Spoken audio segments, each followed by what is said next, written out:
Hello everyone, this is Professor Sanan Sari and welcome back to my YouTube channel. Friends, in this video we are going to cover with the very first question of our Business Economics Semester 4. Here we have with the question of chapter number 1, that is Scope of Public Finance. It is also called as Fiscal Operation Areas. This is a very important question, friends, that is called the Scope of Public Finance. In this video, definitely we are going to cover with a very important question according to your examination, friends. So now let's start with this topic here. See, first we have to deal with the meaning part of public finance, then we discuss about its definition, and definitely we are going to start with the public finance of, yeah, for also we can say the scope of public finance. See, first we have to cover the meaning part, friends. So what is actually mean by the public finance? हमें काफ़ी time public finance सुनकर ऐसा लगता है कि यहाँ पर हम पब्लिक के फाइनेंस की बात कर रहे हैं, but the thing is that here we need to just talk about the role of government in an economy at a national level, at a state level or at a local level. यहाँ पर हम जब भी हम public finance की बात करते हैं, फ्रेंड्स, आपके दिमाग में ये क्लिक होना चाहिए कि हम पब्लिक के बारे में बात नहीं कर रहे हैं. यहाँ पर we need to talk about the role of government. हम यहाँ पर देखेंगे गवर्नमेंट का क्या रोल है हमारी इकोनॉमी में, चाहे वो नेशनल लेवल की बात हो, स्टेट लेवल की बात हो या फिर लोकल लेवल की बात हो, लेकिन गवर्नमेंट का क्या रोल है हमारे इकोनॉमी में, इसको जब हम स्टडी करते हैं और इसी को हम कहते हैं public finance. So now let's deal with the meaning part of its. Now see the public finance which deals with the financial activities of the government at national, state and local level. जैसे कि अभी मैंने आपको बताया था कि public finance में हम रोल ऑफ गवर्नमेंट को देखते हैं. गवर्नमेंट का जो डीलिंग होता है, जो फाइनेंशियल एक्टिविटीज़ होती है गवर्नमेंट की, उसी को हम यहाँ पर चेक करते हैं, उसी के बारे में हम यहाँ पर स्टडी करते हैं कि गवर्नमेंट का क्या फाइनेंशियल एक्टिविटी है. जैसे कि कोई अगर एक आम आदमी है तो भाई उसका एक्टिविटीज़ समझ में आता है कि वो कुछ पैसे का लेन देन करता होगा, कुछ मनी रिसीव करता होगा, कुछ पे करता होगा. सो एज इट इज़ यहाँ पर गवर्नमेंट भी कुछ मनी रिसीव करता है, गवर्नमेंट के भी कुछ पेमेंट्स होते हैं. It also called as revenue and expenditures. So वही चीज़ को हम कहते हैं गवर्नमेंट्स फाइनेंशियल एक्टिविटीज़.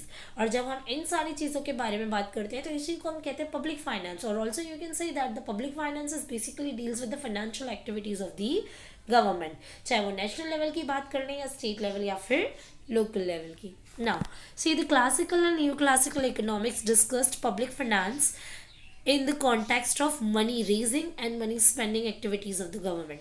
मतलब अकॉर्डिंग जो हमारे क्लासिकल और न्यू क्लासिकल इकोनॉमिस्ट हैं, उन्होंने इस तरीके से पब्लिक फाइनेंस को डिफाइन किया है कि पब्लिक फाइनेंस का मतलब होता है कि गवर्नमेंट यहाँ पर क्या करती है, मनी को रेज और मनी को स्पेंड करने के बारे में देखती है कि मतलब जो पैसा है उसको किस तरीके से बढ़ाया जाए और जो पैसा आपके पास है उसको आप किस तरीके से स्पेंड करें.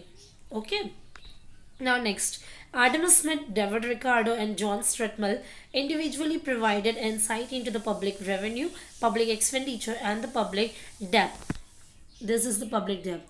They did not provide any logical and precise definition of the public finance. से यहाँ पर जो कुछ इकोनॉमिस्ट के नाम आप देख पा रहे हो, 3 इकोनॉमिस्ट के नाम दिए गए, Adam Smith, David Ricardo and John Stuart Mill. इन्होंने सिर्फ कभी भी यहाँ पर एक जो हमारे पास वर्ड है that is what we call the public finance, इसका कोई भी प्रीसाइज या एक्यूरेट डेफिनेशन अभी तक या मीनिंग नहीं दिया गया. बल्कि ये जो हमारे इकोनॉमिस्ट है इन्होंने अलग अलग तरीके से पब्लिक डेट को डिफाइन किया, पब्लिक रेवेन्यू को डिफाइन किया, पब्लिक एक्सपेंडिचर्स को डिफाइन किया, लेकिन कलेक्टिवली पब्लिक फाइनेंस को इन लोगों ने अच्छे तरीके से, यानी कि अभी तक इकोनॉमिस्ट ने इसको कलेक्टिवली नहीं डिफाइन किया, बट कि इनके जो टर्म्स हैं वो छोटे छोटे उनको बाइफरकेट करके डेफिनेटली डिफाइन किया. बट पब्लिक फाइनेंस को अच्छी तरीके से प्रीसाइजली इसको यहाँ पर और लॉजिकल बेसिस पर डिफाइन नहीं किया गया है. Now this is the meaning part. Now let's learn about the definition of public finance. See, in 1922, Hugh Dalton published the principle of public finance. जो डेल्टन है ही वॉज द इकोनॉमिस्ट. इन्होंने इनकी एक book है जहाँ पर public finance का definition दिया है और उनकी बुक का नाम है प्रिंसिपल्स ऑफ पब्लिक फाइनेंस. मतलब बुक ही पूरा निर्भर करता है पब्लिक फाइनेंस के ऊपर.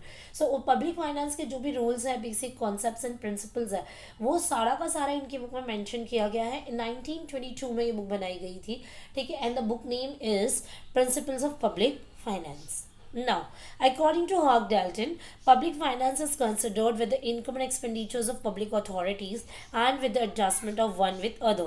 मतलब पब्लिक फाइनेंस डेल्टन ने कहा है कि पब्लिक फाइनेंस क्या होता है कि जहाँ पर हम basically income and expenditures public authority का जो income and expenditure public authorities क्या होती है? पब्लिक अथॉरिटीज़ होती है आपकी गवर्नमेंट की बात की जा रही है यहाँ पर।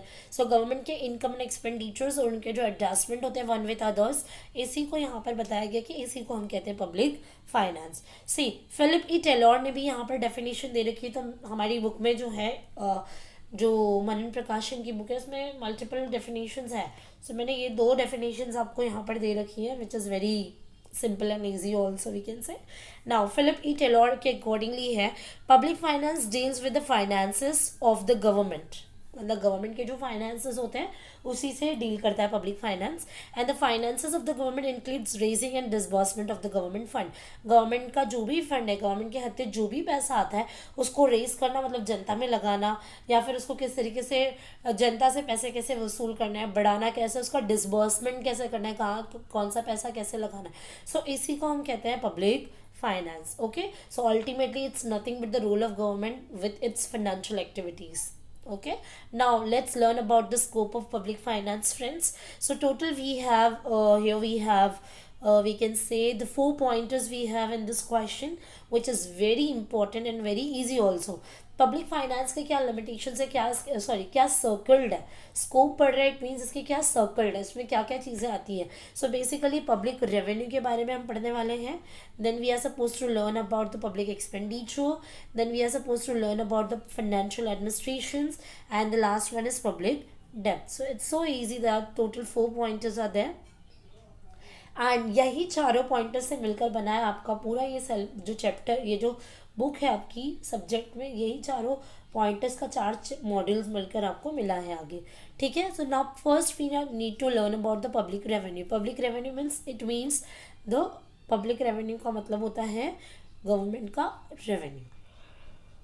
ठीक है, अब गवर्नमेंट को रेवेन्यू कैसे मिलता है? So it is the means for public expenditures. Public revenue क्यों कलेक्ट किया जाता है? पब्लिक एक्सपेंडिचर करने के लिए. Public revenue deals with the methods of raising income from tax and non tax sources. अभी जो पब्लिक रेवेन्यू है, मतलब गवर्नमेंट को इनकम कहाँ से मिलती है? Revenues are nothing but the income. So government को इनकम कहाँ से मिलता है भाई? तो टैक्स और नॉन टैक्स रेवेन्यू से मिलता है. Tax revenues can be raise from both direct, indirect और GST. And non tax revenue कैसे निकाला जाता है? फीस, फाइन, पेनल्टीज, चार्जेस वगैरह से. ठीक है, सो फ्रेंड्स ये होता है आपका पब्लिक रेवेन्यू, मतलब गवर्नमेंट की इनकम, एक टैक्स के द्वारा और एक नॉन टैक्स. टैक्स मतलब डायरेक्ट, इनडायरेक्ट या जीएसटी. नॉन टैक्स मतलब fine, fees, penalties and charges. Second point है हमारे स्कोप का, दैट इज पब्लिक एक्सपेंडिचर. मतलब यहाँ पर गवर्नमेंट के खर्चे की बात हो रही है. अब गवर्नमेंट पैसा कैसे ले रही है? लोगों से ले रही है, टैक्स के जरिए ले रही है, फाइन फीस के जरिए ले रही है, नॉन टैक्स रेवेन्यू. अब ये जो पब्लिक खर्चा करेगी कहाँ? अब जो लिया है जनता से, सो डेफिनेटली जो गवर्नमेंट है वो खर्चा लोगों पर करती है, ट्रांसपोर्टेशन पे करती है, हेल्थ केयर पे करती है, एजुकेशन पे करती है, रोड्स, ब्रिजेस, डैम्स बनाने पे खर्चा करती है, वेलफेयर प्रोवाइड करने के लिए खर्चा करती है. राइट, सो जो खर्चा कर रही है ना गवर्नमेंट, इसी को कहते हैं पब्लिक एक्सपेंडिचर. ठीक है ना, public expenditure is a major tools for implementing various policies of the government with respect to welfare, growth, stabilisation and so on. The public expenditure occupies an important role in public finance. Yes, public finance के जो scope सब पढ़ रहे हैं, जो circles पढ़ रहे हैं, ये पूरे सर्कल में पब्लिक पे जो गवर्नमेंट खर्चा कर रही है वो सबसे ज़्यादा मैटर करता है. एंड यहाँ पर हमने लिखा है कि गवर्नमेंट अपना पैसा कहाँ लगा रही है? ग्रोथ के लिए लगा रही है, इकोनॉमी के स्टेबलाइजेशन के लिए, वेलफेयर में आपका आ गया education, health, society, transportation, everything. Okay, now the third one is financial administration. Now financial administration क्या होता है? हाँ, एडमिनिस्ट्रेट करना.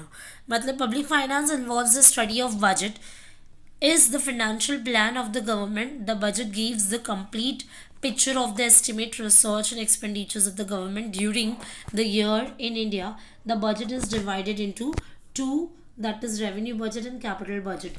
Again आपको ये चीज़ याद रखनी है, दोनों की दोनों ओके नाउ यहाँ पर कहा क्या जा रहा है, फाइनेंशियल एडमिनिस्ट्रेशन का मतलब होता है कि पूरा जो भी फाइनेंस इकट्ठा किया है गवर्नमेंट ने जो भी रेवेन्यू इकट्ठा किया टैक्स और नॉन टैक्स के द्वारा, इसको पूरी तरीके से एडमिनिस्ट्रेट करना, मतलब whatever the funds we have ना, how we have to allocate the resources, why have to distribute the resources for, और हम जितना भी एलोकेशन और डिस्ट्रीब्यूशन कर रहे हैं फाइनेंस का, सो अल्टीमेटली हमारा मोटिव होता है कि इकोनॉमी का ग्रोथ होना चाहिए।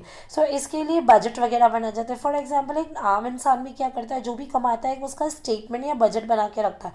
सो एज इट इज़ गवर्नमेंट भी अपने बजट्स बनाती है, और यहाँ पर जो इंडिया में बजट बनाया जाता है वो दो टाइप का है, एक होता है रेवेन्यू बजट और दूसरा होता है कैपिटल बजट। तो देखिए मैंने स्पेसिफिकली यहाँ पर मेंशन किया है। रेवेन्यू बजट क्या होता है, it deals with the receipts from taxation and public enterprises and normal government expenditures. Revenue budget मतलब कहाँ कहाँ से पैसा आ रहा है उसको बजट करके रखने का। तो किस तरीके से आप रखोगे, टैक्स से आ रहा है या किसी पब्लिक एंटरप्राइजेज है ना, वो उनसे वहाँ से आता है। रेवेन्यू बजट ये होता है कि जहाँ पर आप पूरा का पूरा टैक्सेशन या जितना भी गवर्नमेंट रेवेन्यू अर्न कर रहा है उसको हम कहते हैं revenue budget. Then we have a capital budget. Capital receipts which include market loan, जो लोन वगैरह होता है जो बोरो करते हैं आरबीआई से। गवर्नमेंट का बैंक कौन है, आरबीआई है।